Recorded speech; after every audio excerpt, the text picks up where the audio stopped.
우리 같이 읽겠습니다. 그들이 이 말을 듣고 마음에 찔려 그를 향하여 이를 갈거늘 스데반이 성령 충만하여 하늘을 우러러 주목하여 하나님의 영광과 및 예수께서 하나님 우편에 서신 것을 보고 말하되 보라 하늘이 열리고 인자가 하나님 우편에 서신 것을 보노라 한데 그들이 큰 소리를 지르며 귀를 막고 일제히 그들에게 달려들어 성 밖으로 내치고 돌로 칠세 증인들이 옷을 벗어 사울이라 하는 분이라 그들이 돌로 스데반을 치니 스데반이 부르짖어 이르되 주 예수여 내 영혼을 받으시옵소서 하고 무릎을 꿇어 크게 불러 이르되 주여 이 죄를 그들에게 돌리지 마옵소서 이 말을 하고 자니라. 아멘. 자, 오늘은 사도행전 7장 54절부터 60절 말씀을 통해서 생명을 심으면 생명이 난다, 이런 제목으로 말씀을 전합니다. 여러분, 세상에 떠도는 가장 위대하기보다는 3대 거짓말이 있다고 합니다. 혹시 아시는지 모르겠는데, 첫째는 장사꾼이 난 밑주고 판다라는 이런 얘기. 첫 번째 거짓말. 두 번째 거짓말은 노처녀가 시집 안 가겠다는 말. 그럼 세 번째는 노인이 나 빨리 죽고 싶다, 이 말. 이것이 세계사의 가장 위대한 세 가지 거짓말이라고 합니다. 자, 특별히 노인이 죽고 싶다는 말은 사실은 이 말을 고지고대로 듣고 그럼 제가 어디 장례식장 알아봐야 되니까 이러면 큰일 나요. 이 말은 아주 죽고 싶지 않다는 얘기죠. 죽고 싶지 않다는 얘기입니다. 자, 살고자 하는 사람들의 노력은 가히 치열하다고 말할 수 있어요. 중국 진나라의 그 진시 황제가 늙지 않기 위해서 어떤 일을 했습니까? 뭘 구하러 보냈어요? 불로초. 불로초를 구하러 우리 조선까지 왔다 그러죠.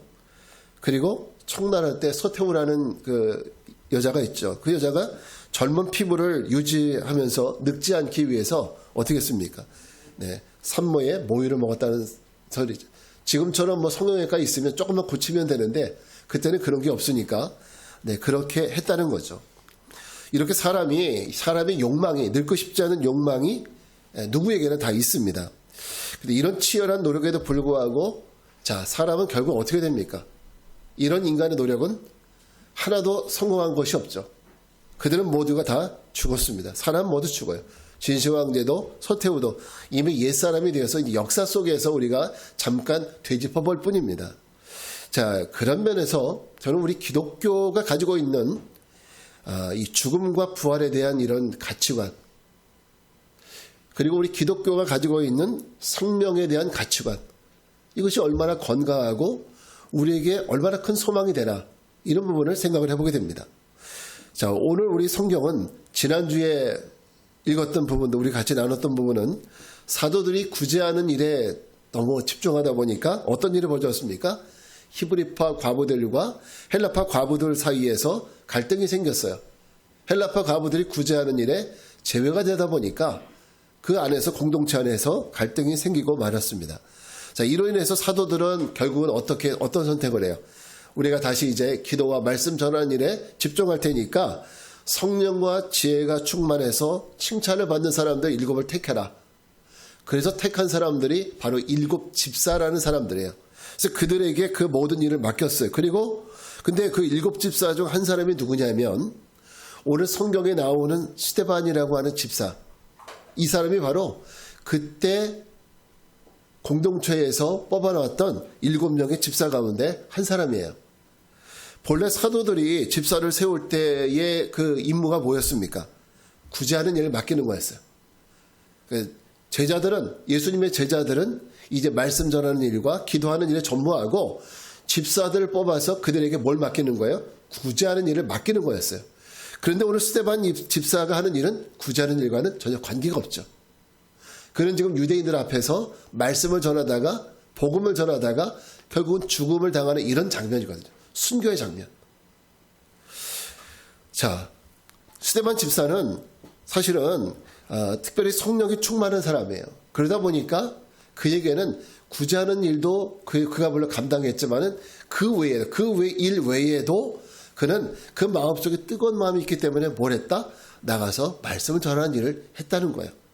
특별히 유대인들 앞에서 복음을 전했는데 문제는 스데반이 전하는 그 복음의 내용이 유대인들의 치부를 드러내는 이런 이야기들이었어요. 너희 조상들이 이렇게 하나님을 섬겼기 때문에 벌을 받고 너희도 그 조상들과 다를 바가 아무것도 없다. 이렇게 하니까 듣는 사람이 기분이 좋겠어요? 안 좋겠어요? 안 좋죠. 네. 너희 조상들도 그래서 망했는데 너희도 똑같은 길을 가고 있다. 결국 무슨 얘기입니까? 너희도 그러다 망한다는 거죠.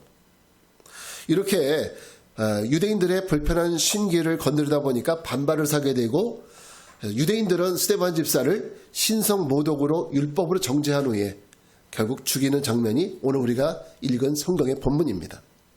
근데 오늘 이 성경 본문을 읽으면서 우리는 어떤 부분에 집중하느냐면 유대인들이 막 이를 갈면서 스데반 한 사람을 죽이겠다고 수많은 군중이 모여있는 것 이것보다도 우리가 오늘 집중하고자 하는 것은 뭐냐면 이런 죽음 앞에서 태어나고 오히려 평안한 모습을 가지고 그 죽음을 맞이하고 있는 스데반 집사의 이 모습, 저는 오늘 이 모습을 우리 모두가 같이 좀 보고 깨닫게 되길 바랍니다. 여러분, 이들이 지금 신성 모독을 저지른 사람 스데반 집사를 어떻게 죽이고 있어요? 어떤 방법으로? 돌로 쳐 죽이는 거예요. 돌로 쳐 죽이는 겁니다. 여러분, 야구에서 투수가 던지는 공이 보통 몇 킬로인지 아세요? 시속 평균적으로 우리는 그렇게 못 던져요. 선수들은 시속 130km 던진다고 그래요. 프로야구 선수들은 평균적으로. 근데 우리가 과거에 미국 메이저리그를 주름 잡았던 박찬호 선수는 150km 던졌거든요. 그 사람이 던지는 그 공의 속도가 그렇게 빠르다는 거예요. 근데 야구 선수들 보면은 타자들이 그 하이바 옆에 이렇게 딱 보호대를 차고 있는 거 보신 적 있어요? 한번 공에 맞아본 사람은 그 두려움에서 벗어날 수가 없대요. 그래서 타석에 제대로 설지 못한대요. 그래서 자기 몸을 보호하기 위해서 보호대를 쓰는 겁니다. 자, 이렇게 한 선수가 던지는, 야구선수 던지는 공에도 사람이 병원에 실려가거나 다치고 때로는 평생 운동을 못할 수도 있는데 만약에 일반인들 같은 경우는 어떻게 될까요? 그 말해 못하겠습니까? 자, 돌로 맞는 이야기를 하다 보니까 여러분 다윗과 골리앗의 이야기를 떠오르게 됩니다. 다윗이 골리앗을 향해서 나갈 때 어떻게 나갔습니까? 뭘 갖고 나갔어요? 골리앗과 싸우러 나갈 때 우리는 알고 있죠. 다윗이 물맷돌을 겨울에서 아주 밋밋한 반질반질한 그 돌을 몇 개 주워다가 그 돌을 가지고 던졌죠. 그랬더니 그 돌을 맞고 키가 3m가 되는 거구의 골리앗이 이마에 돌을 맞고 쓰러져 죽는 이런 이야기를 보게 돼요. 근데 이게 아무것도 아닌 것 같지만은 그 돌 하나의 위력을 보는 거예요. 그 돌 하나를 맞고 결국 3m가 되는 그 거구의 골리앗이 쓰러져 죽는 겁니다. 여러분, 이런 관점에서 보면은 스데반 집사가 수많은 관중들로부터 돌을 맞기 시작을 했어요. 한 사람이 아니라 수많은 군중들로부터 돌을 맞았어요. 그러면은 이 스데반 집사가 살아남을 수 있을까요? 살아남을 수가 없죠. 그거는 당연한 일입니다. 그러나 그럼에도 불구하고 오늘 성경 속에서 스데반 집사를 보면 그 얼굴에 불안함이나 두려움 이런 것들은 전혀 살펴볼 수 없고 오히려 태연하고 평온한 모습으로 죽음을 맞이하는 이런 스데반 집사를 보게 돼요. 이것이 오늘 우리에게 충격인 거예요. 어떻게 죽음 앞에서 저렇게 태어날 수 있지? 곧 죽을 텐데 어떻게 태어날 수 있을까? 여러분 어떠십니까? 죽음을 앞두고 이렇게 평온하게 죽음을 맞이할 수 있으시겠어요? 그래서 우리는 궁금할 수밖에 없습니다. 알고 싶어 할 수밖에 없어요. 과연 스데반 집사가 믿고 있고 우리 그리스도인들이 믿고 있는 생명에 대한 올바른 관점, 생명에 대한 올바른 가치관은 도대체 뭘까요? 첫째는 하나님은 우리에게 썩지 않은 영원한 생명을 주셨다는 거예요. 우리에게 뭘 주셨어요? 영원한 생명을 주셨다는 거죠. 그래서 한마디로 하면 영생. 자, 55절 말씀을 같이 읽겠습니다. 시작. 스데반이 성령이 충만하여 하늘을 우러러 주목하여 하나님의 영광과 및 예수께서 하나님 우편에 서신 것을 보고.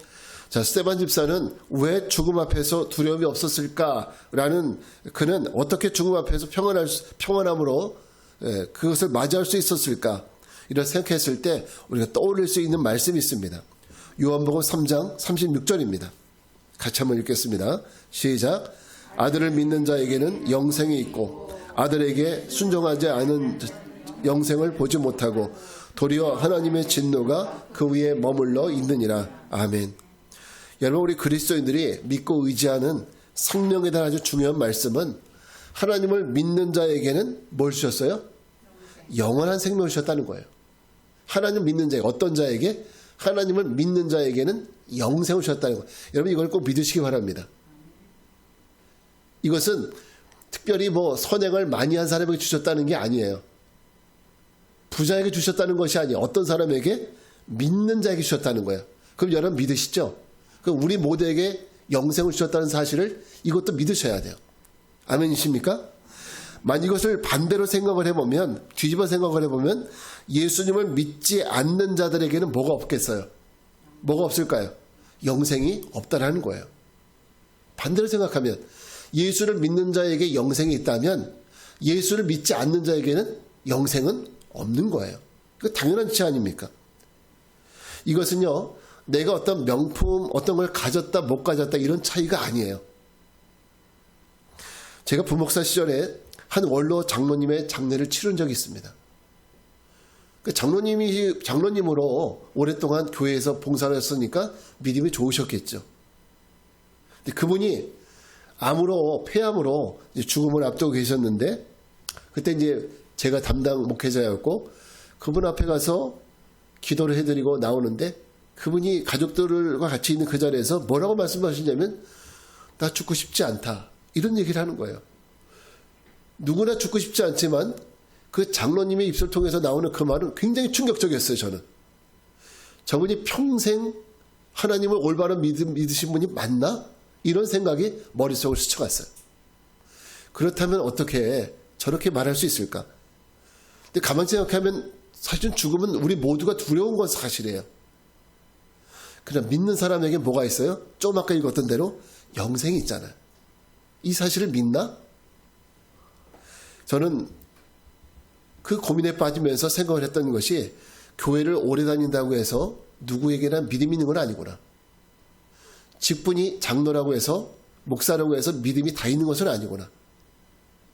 그러니까 믿음이 있는 자에게 영생이 있는 것이 직분이 있는 자에게 있는 건 아니에요. 이거 분명히 알아야 돼요.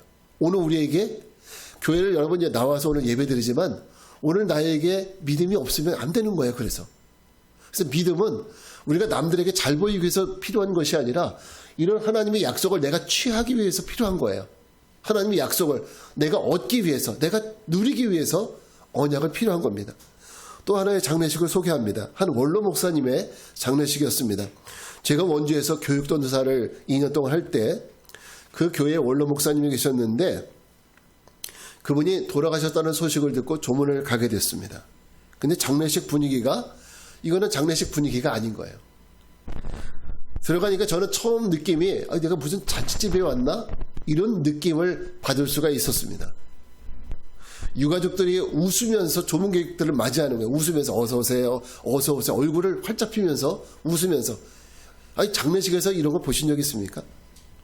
어떻게 장례식에 이런 분위기가 될 수 있었는지 저는 정말 굉장히 궁금했어요. 사모님이 나중에 말씀을 하셨고, 그 원로 목사님 사모님께서 이런 말씀을 하셔요. 원로 목사님이 돌아가시기 전에 남기신 유언이 있으셨대요.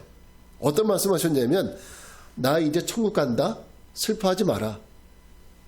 그리고 내가 죽으면 이제 조문객들이 오게 될 텐데 그분들에게 조의금 받지 마라.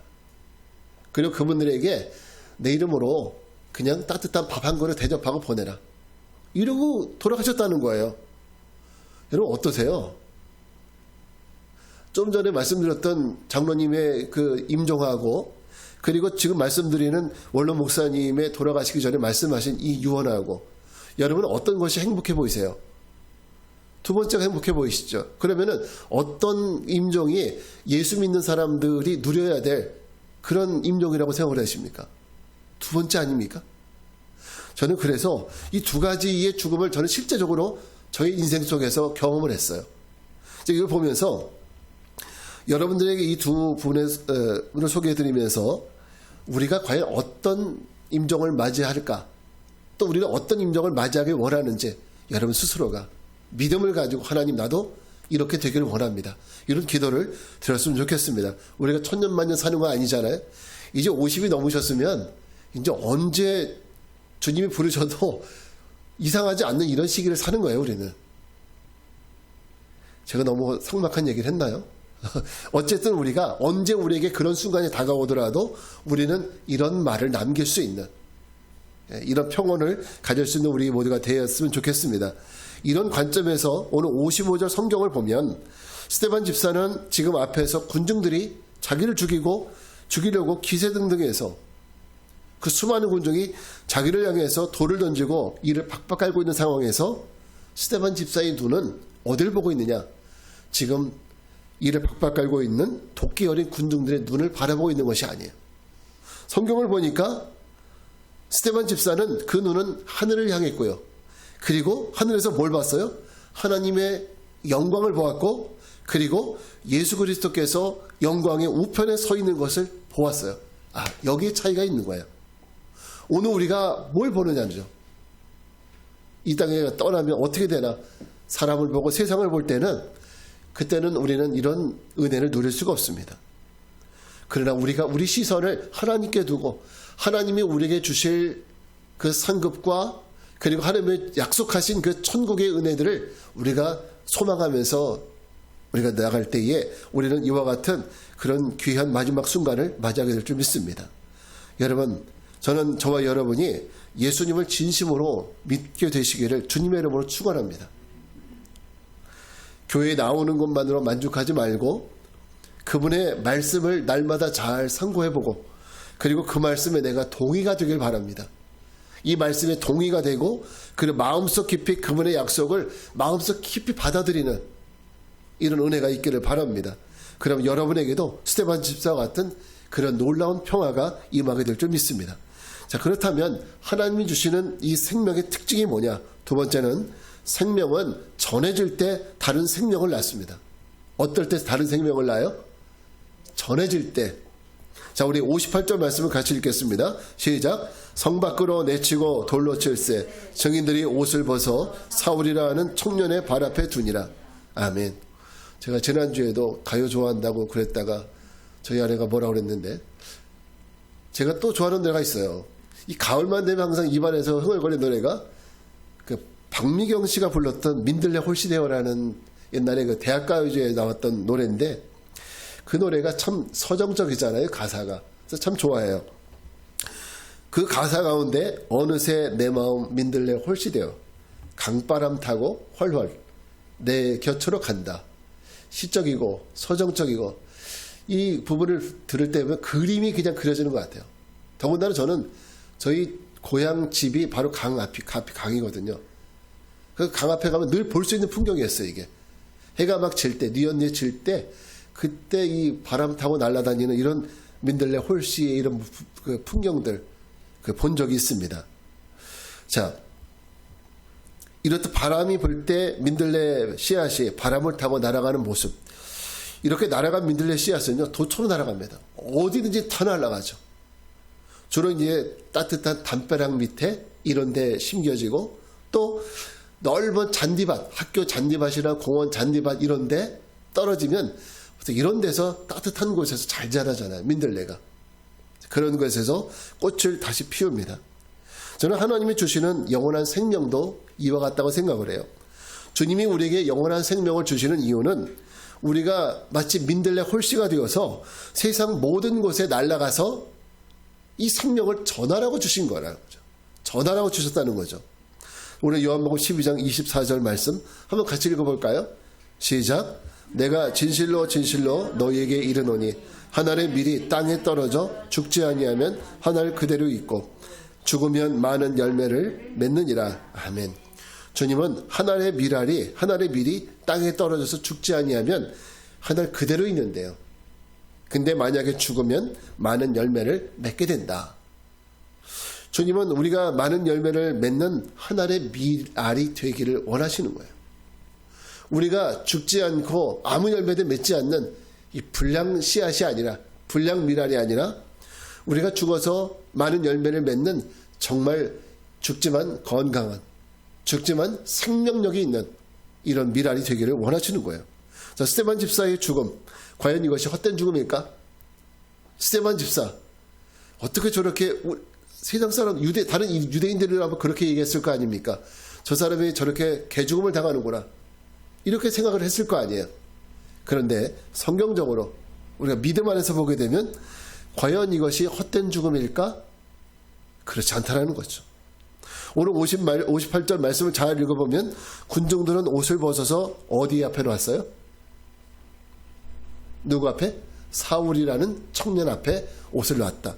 저는 이 부분이 굉장히 사도행전을 지은 저자의 의도가 들어있는 부분이라고 생각을 해요.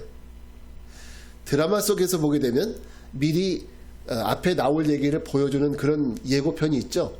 바로 이 부분이 뒤에 부분을 보여주는 예고편이 아닌가 생각을 해요. 사도행전을 이끌어가는 두 명의 주인공이 있습니다. 바로 베드로와 바울인데 사도행전의 전반부는 베드로를 중심으로 펼쳐져요. 근데 후반부에 가면은 누구를 중심으로 펼쳐지느냐? 바울이라는 인물을 통해서 사도행전 이야기가 펼쳐집니다. 그런데 오늘 이 부분에서 바울의 원래 이름은 사울입니다. 그러니까 사울은 히브리식의 이름이고 바울은 헬라식의 이름이에요. 다른 이름이 아니에요. 자, 그래서 이 부분에서 사울이라는 이름이 처음 등장하거든요. 사도행전에서 처음 등장해요. 여러분, 이 얘기가 어떤 의미가 있느냐? 스데반의 죽음이 아무런 의미가 없는 것이 아니라 스데반의 죽음에 사울의 이름을 살짝 끼워 넣어서 이 스데반의 죽음이 장차 어떤 큰 열매를 맺게 되는지를 보여주려고 하는 의도가 이 말 속에 있다는 거예요. 다시 말해서 스데반 집사의 죽음은 아무런 의미가 없는 헛된 죽음이 아니라 바울이라고 하는 장차 엄청난 예수 그리스도의 종될 사람, 그 사람을 깨우는 기회가 되었다. 무엇이? 스데반의 죽음이. 그런 의도가 이 말 속에 들어있는 거예요. 스데반의 죽음은 바로 바울이라는 한 사람을 깨우게 되고, 여러분, 바울 한 사람 속에 얼마나 수많은 유럽인들의 영혼이 있었습니까? 그죠? 바로 이것이 스데반 한 사람의 죽음으로 인해서 나타나는 현상이었어. 우리가 아는 대로 바울은 오늘 성경 내용처럼 예수를 믿는 자들 핍박했던 사람이에요. 잡아 가두는 사람이었어요. 평소에 예수님을 좋게 생각했던 사람도 아니었습니다. 그는 율법에 열심히 있는 자였습니다. 그래서 다메섹이라는 그 도시에 예수 믿는 자들이 있다라는 소식을 듣고 체포영장 발표해가지고 체포하러 가는 도중이었어요. 그러다가 가는 길에 부활하신 예수님을 만나게 되고 거기에서 꼬꾸라져서 결국 예수님을 영접할 수밖에 없었어요. 그리고 나서 그가 어떻게 변하느냐? 소아시아, 오늘만 터키 이 지역, 그리고 유럽 지역에 마게도냐와 그리고 지금 그리스, 로마 이쪽 지역에 복음을 전하는 장본인이 누구냐? 바로 바울이에요. 세계 기독교는 유럽을 중심으로 흘러가잖아요. 그죠? 근데 그 유럽에 처음 복음을 전해준 사람이 누굽니까? 바로 바울이에요, 바울. 그래서 얼마나 위대한 사람입니까? 스데반 한 사람이 바울을 깨웠고, 바울 한 사람이 유럽 지역에 복음을 전한 사람이라고 봐도 과언이 아니라는 거예요. 결국 바울은 이렇게 평생 예수를 전하다가 결국 그의 노년에 로마의 마네르틴 감옥이라는 곳이 있습니다. 마네르틴 감옥에서 결국은 마지막 순교를 당하게 됩니다. 스데반이 사울을 깨우는 하늘의 미랄이 되었다면 바울은 이방의 수많은 영혼을 낳는 그런 하늘의 미랄이 되었습니다. 영혼이 죽으니까 또 하나의 영혼을 낳았고 또 그 영혼은 셀 수 없는 수많은 주의 영혼을 탄생시켰습니다. 여러분, 주님은 우리에게도 이런 새 생명, 영원한 생명을 주셨습니다. 주님은 요한복음 3장 16절에서 나를 믿는 자는 영원히 죽지 않고 영생을 누리게 된다는 말씀처럼 우리는 육신의 옷을 벗고 나면 주님과 함께 영생을 누리게 될 것입니다. 여러분, 이것이 바로 예수를 믿는 저와 여러분의 정체성이에요. 바로 우리의 정체성이에요. 저 밖에 다니는 사람의 정체성이 아니라 바로 우리의 정체성이에요. 우리는 영생을 누리는 사람들입니다. 이것이 바로 우리의 현재이고 우리의 미래입니다. 우리는 주님이 주시는 영원한 생명을 지닌 자가 되었고, 그리고 이제 스데반처럼, 바울처럼 그 영원한 생명을 나누어주는 이런 존재로 나가야 되는 거예요. 이제 우리가 그 영원한 생명을 지닌 존재가 되었으니까 이제는 어떤 존재가 되어야 돼요? 그걸 나눠주는 존재가 되어야 한다는 거죠. 민들레꽃이 온 잔디밭을 뒤덮듯이 민들레 그 씨앗 하나가 날라와서 온 잔디밭을 민들레꽃으로 뒤덮듯이 예수의 향기가, 예수의 생명이 온 세상에 뒤덮는 그날, 그래서 온 세상, 온 민족과 열방이 죽지 않고 다 구원에 이르는 그날이 속히 오기를 진심으로 기도합니다. 자, 그럼 우리가 이 생명의 열매를 맺는 방법이 뭘까? 셋째는 전도는 썩지 않는 생명을 심는 것입니다. 무엇이 썩지 않는 생명을 심는 거예요? 전도가. 자, 60절 말씀을 같이 읽겠습니다. 시작. 무릎을 꿇고 크게 불러 이르되 주여 이 죄를 그들에게 돌리지 마옵소서, 이 말을 하고자 하니라. 자, 스데반 집사가 동족인 유대인들에 의해서 죽음을 맞이합니다. 스데반 집사가 죽어가는 그 상황 속에서도 그의 남긴 이 한마디, 주여 이 죄를 그들에게 돌리지 마옵소서. 이 멘트는 어디서 많이 들어본 듯한 멘트 아닌가요? 복음서에 보게 되면 예수님이 죽으시기 전에 십자가에서 남기신 말과 똑같은 말이에요. 저들의 죄를 용서하옵소서. 저들이 자기들이 하는 죄를 알지 못하나이다. 예수님이 남기신 멘트를 스데반은 그대로 갖다가 사용하는 겁니다. 저는 이 멘트를 묵상할 때마다 예수님이 이 세상을 위해서 자신의 생명을 기꺼이 심으시겠다라는 이 말씀으로 항상 이해를 했어요. 내가 이 땅의 모든 생명을 위해서 주님 아버지 내 생명을 기꺼이 이 땅에 심겠습니다. 그러면 똑같은 의미라면 사도 바울의 이 말은 어떤 뜻이겠습니까? 내가 저들의 영혼을 위해서 기꺼이 내 생명을 이 땅에 심겠다라는 이런 의미입니다. 예수님이 세상의 온 인류를 위해서 하나님의 미랄로 온전히 심겨졌습니다. 스데반 집사도 그리스도인으로서 자기 동족들, 유대인들을 위해서 온전히 심겨졌습니다. 여러분, 저를 한번 따라해 보시겠습니까? 울창한 숲도 작은 씨앗에서 시작이 된다. 맞습니다. 이거 우리 지방에 어떤 목사님이 한 분이 기도할 때마다 늘 쓰는 문구인데, 울창한 숲도 작은 씨앗에서 시작이 됩니다. 좀 흉내를 내봤는데 별로 안 비슷하네요. 근데 어쨌든 여러분, 심는 자가 없으면 울창한 숲도 만들어질 수 없습니다. 프랑스의 아름다운 도시 프로방스가 있는데, 원래 이 과거에는 이 도시가 폐광산촌이었습니다. 사람들 다 떠나가서 버려지고 그리고 폐허나 다름없는 황무지였는데, 기적은 한 목동이 그곳에서 작은 상수리 나무 씨앗을 심는 데서 시작이 되었습니다. 메마른 땅에, 사막 같은 땅에 거기다 매일 상수리 나무 씨앗을 심는 거예요. 그리고 물을 주기 시작을 했습니다. 근데 그 과정이 쉽지 않았어요. 씨앗을 100개 심으면 황폐한 땅으로 인해서 거의 90%가 아니라 90%가 죽는 거예요. 거의 다 죽어버리는 거예요. 그래도 그가 거기서 멈추지 않고 매일 상수리 나무를 심고 물을 주기 시작을 했어요. 10년 후에 그 땅은 숲이 우거지고 그 메마른 땅에 시냇물이 흐르고 새들이 찾아왔고, 그리고 그곳은 아름다운 프로방스라는 동화 같은 이런 마을로 변모가 되었죠. 지금도 프랑스 가면 이 도시를 가게 되죠. 저는 우리가 생명을 심는 것도 이와 같다고 생각합니다. 우리가 세상이라는 밭에 생명을 심는 것, 그것은 전도가 아닐까요? 전도. 예수 그리스도의 생명의 씨앗을 받아 살아가는 우리들이 그 씨앗을 세상에 널리 전파하는 것, 그것이 바로 전도입니다. 물론 세상 사람들 마음에, 이 강팍한 세상 사람들의 마음에 복음을 심는다는 것이 메마른 땅에 상수리 나무 열매 하나를 심는 것처럼 누가 보더라도 무모하게 보일 수도 있어요. 사람들은 마음을 안 여는데, 우리가 전도를 해도 마음을 안 여는데 거기다가 자꾸 예수를 믿으라고 얘기해봤자 뭔 소용이 있나. 우리 이렇게 그것이 무모하게 여길 수도 있어요. 근데 좀 전에 말씀드렸잖아요. 폐허같고 사막 같은 그 땅에 90%가 죽어나가는 그 심은 열매가 다 죽어도 매일같이 한 알에 미랄을 심었다고. 미랄에 상수리나무 씨앗을 심었다고. 그랬더니 10년 후가 돼서 그것이 아름다운 숲이 되었습니다. 시편 126편 말씀 보게 되면 눈물을 흘리더라도 울며 씨를 뿌린다면 반드시 언젠가는 기쁨으로 그 단을 가지고 돌아오게 된다고 말씀하고 있어요. 그 우는 건 왜 울겠습니까? 잘 되는데 울겠습니까? 심어도 씨가 안 나고 아무런 소득이 없으니까 울겠죠.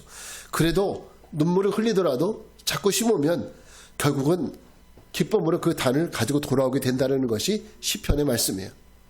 만약 내가 사는 우리 가정에 나 혼자만 예수 믿고 다른 사람은 다 안 믿는다. 정말 황폐한 사막 같은 가정이죠. 영적으로 보면. 그것에 나 홀로 심겨진 미랄이 되는 거예요. 내가 다니는 직장에 나만 크리스천이고 다른 사람들은 다 예수를 안 믿는다. 사막 같은 환경이죠. 그래도 오늘 내가 실망하지 않고 하늘에 예수 생명 씨앗을 심는다면 결국 언젠가는 푸르고 푸른 예수 그리스도의 숲을 보게 될 줄 믿습니다. 나는 우리가 오늘 해야 할 일은 하늘의 씨앗을 심는 일이라고 생각합니다. 그 열매가 씨앗을 심어서 열매를 맺든 못 맺든 지금 우리가 해야 할 일은 그 하늘의 씨앗을 심는 일입니다. 때론 무시와 거절을 당해도 꾸준히 심다 보면 자라게 하시는 분도 하나님이시고 열매를 주시는 분도 하나님이시니까 반드시 우리 주님은 그 열매를 허락하실 줄 믿습니다. 자, 오늘 우리가 2023년 우리가 전도해야 될 한두 명의 사람을 정하기로 했죠. 여러분 어떻게 한 주간 동안 많이 생각을 해보셨나요?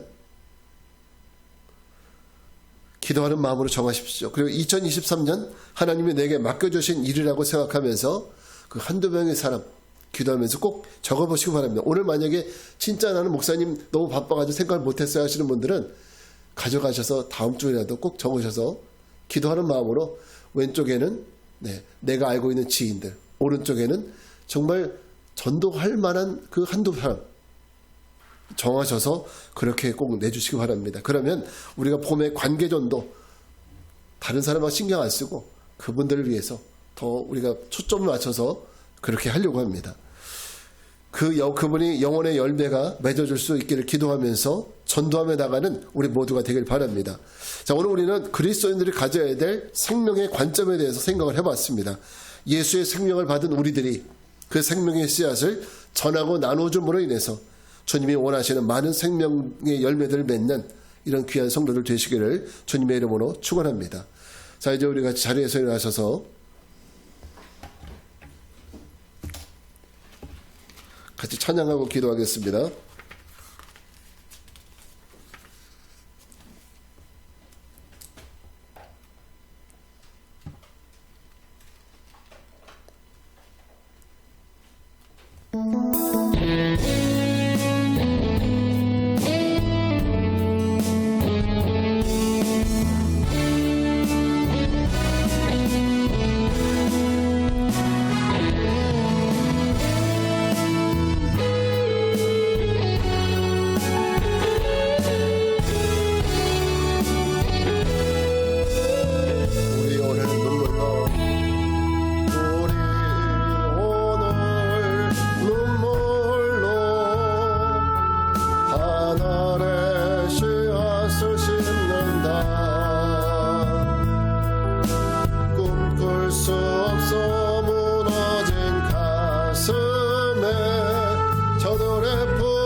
씨앗, 그리고 그리스도의 제자된 우리들, 그리스도의 제자로 살아가는 우리들은 그 생명의 씨앗을 나 혼자만 간직하는 사람들이 아니라 우리도 누군가의 심령에 그 씨앗을 심는 사람으로 살아가야 합니다.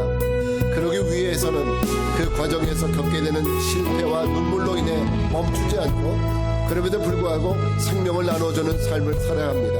오늘 같이 기도하기 원합니다. 주님, 오늘 우리가 주님이 주신 생명을 잘 전하는 제자로 살아가게 하옵소서. 그래서 온 세상에 그리스도의 생명의 열매가, 그리스도의 향기가 온 세상에 가득한 그날에 속히 오게 해달라는 주님의 일 한번 부르고 기도하겠습니다. 주여, 은혜와 자비 아버지 하나님 감사합니다.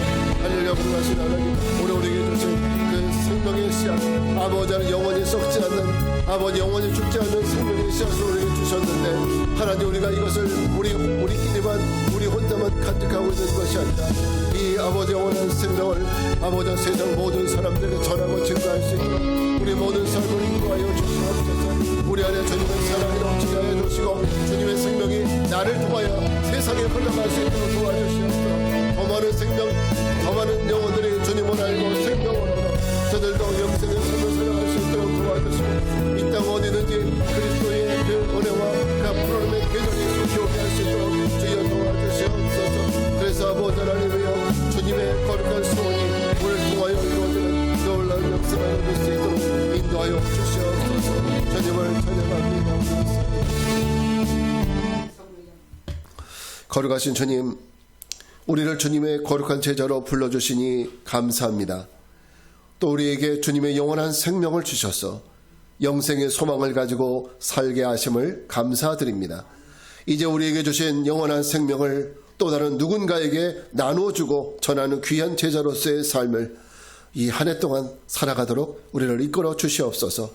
이제는 성부, 성자, 성령, 삼위일체 하나님의 은혜와 평강이 주님의 거룩한 제자로 주님의 주신 생명을 전하고 나누는 귀한 삶을 살 것을 결단하고 세상을 향해 나가는 모든 성도들 위해 이제로부터 영원까지 함께 하옵시기를 간절히 축원하옵나이다. 아멘. 주여.